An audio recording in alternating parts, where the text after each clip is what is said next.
Somebody gave me a bit of a tip this week. They said, "Father, you're not smiling very much when you do these recordings." It did make me laugh when I was said to me, because obviously I'm a bit new to this and I'm looking at my own face on the screen.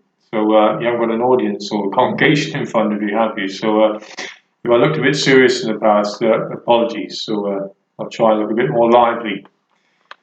Okay. So with that little introduction, I'm going to have the Gospel for this Sunday. A reading from the Holy Gospel according to Mark. A leper came to Jesus and pleaded on his knees. "If you want to," he said, "you can cure me." Feeling sorry for him, Jesus stretched out his hand and touched him. "Of course I want to," he said. "Be cured." And the leprosy left him at once, and he was cured.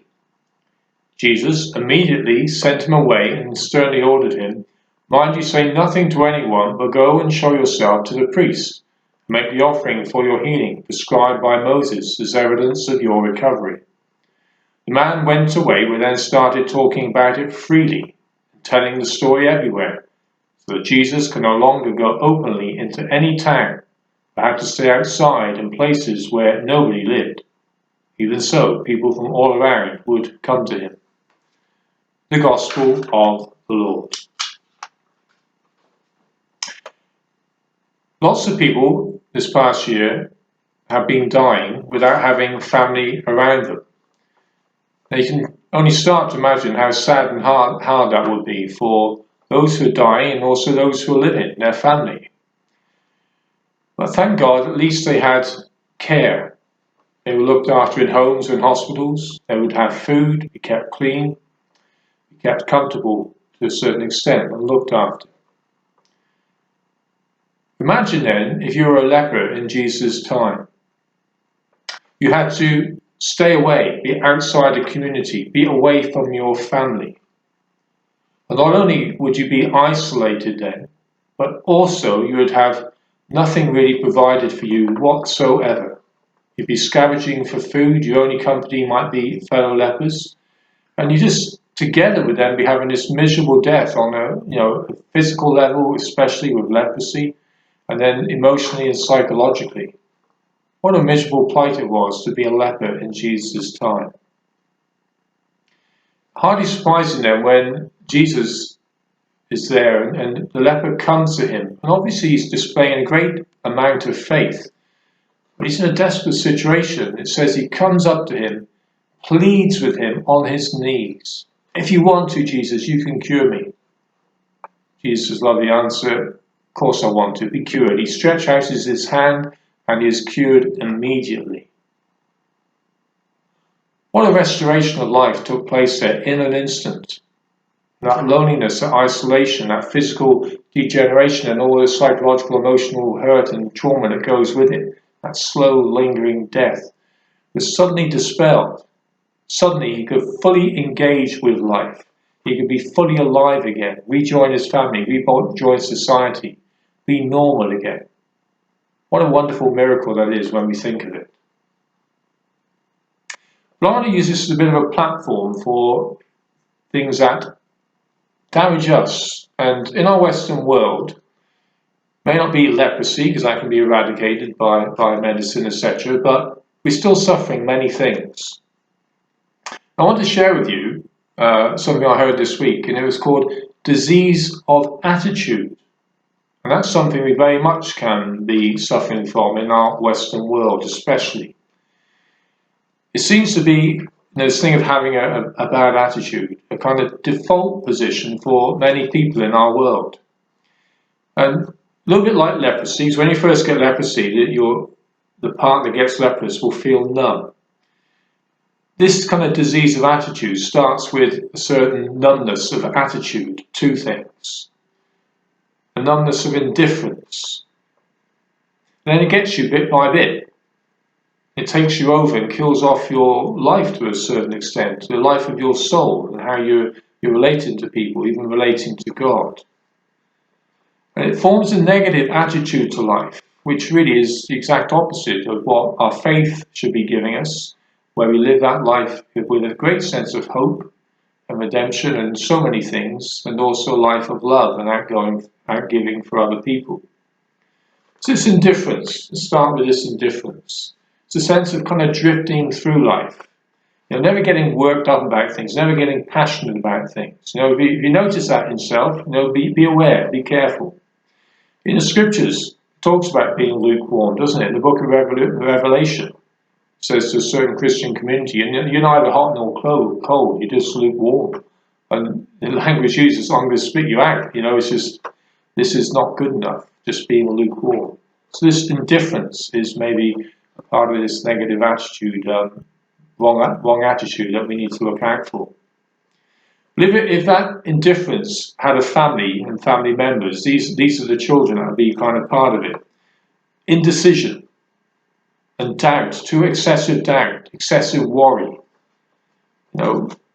pessimism, even procrastination, not being indecisive. These are all things that kind of come from a disease of attitude, having a wrong attitude.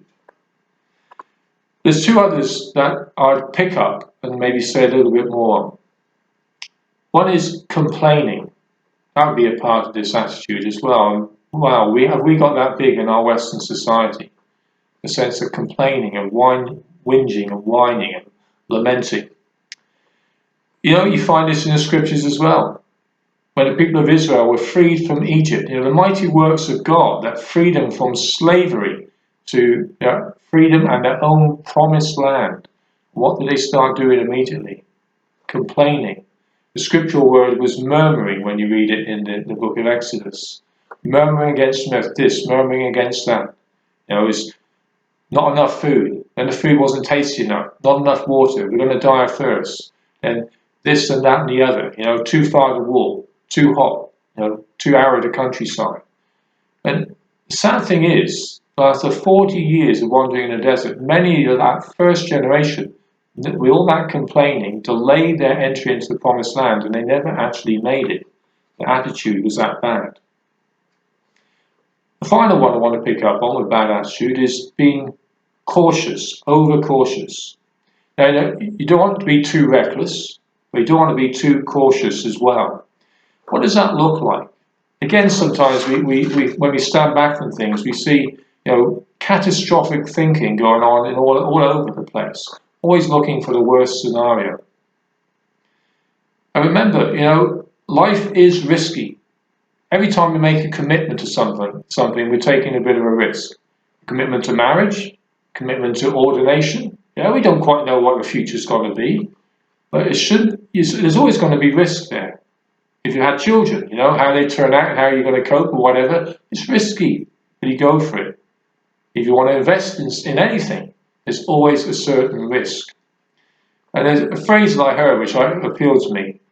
The moment you were born, it got risky. It's part of life.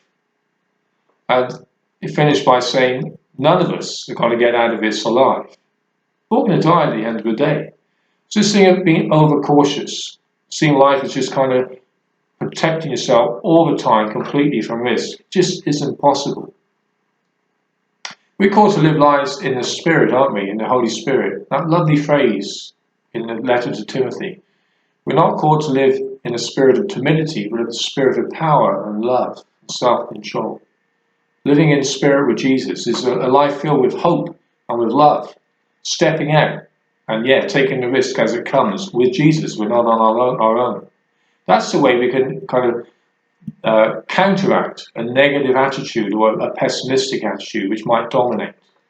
I want to finish with a little account of a documentary I saw a few weeks ago. There's a man, he's an evangelical Christian called David Eubank, and he has a wife called Karen. He was born in 1960. He was trained in the military forces and became part of the special forces, so a highly trained soldier.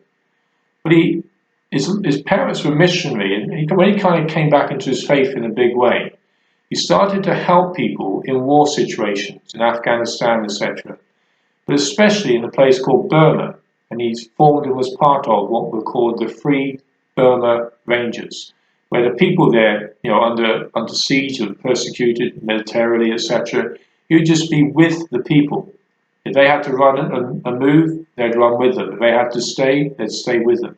They committed themselves. They put their lives on the line. But the interesting part of the story was with his wife Karen.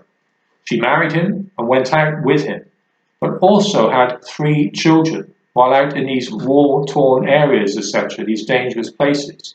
Now, on one level, it was a great adventure, but she did have qualms as a mother of, am I putting my children under too much risk? And she took this to the Lord in prayer, and she felt the Lord was saying this to her. Because she said, Lord, I want my children to be protected. I want them kind of be bubble wrapped from any harm, etc., that can maybe happen to them. And it's like the Lord said to her, if you protect your children too much, you protect them from me. If there's a risk, etc., and danger in their lives, they will turn to me and learn to turn to me, to call upon my name, that I may look after them. And if you do the protecting, then you're blocking them from calling out on me. That's a real learning point for her. But yes, this life is as it is. They've been called to do this. And you cannot bubble wrap your children too much. And to be honest, what we learn from that is you cannot bubble wrap yourself too much. Life is as it is, and there's risk in it. We mustn't be overcautious. So from that lesson, I've finished what I'm saying, really. That there's a number of things that can really inhibit our life. We've got the example of that leprosy in our reading in the Gospel. But even an attitude of mind, a disease of attitude, can also hold us back from so many things and stop us really engaging in life as we should. We're called literally to live lives of faith, hope, and love, an adventure with the Lord. And we all need to be very cautious of things within ourselves, within our thinking, that block God's Spirit truly working in us to live a life of faith, hope, and love to the full.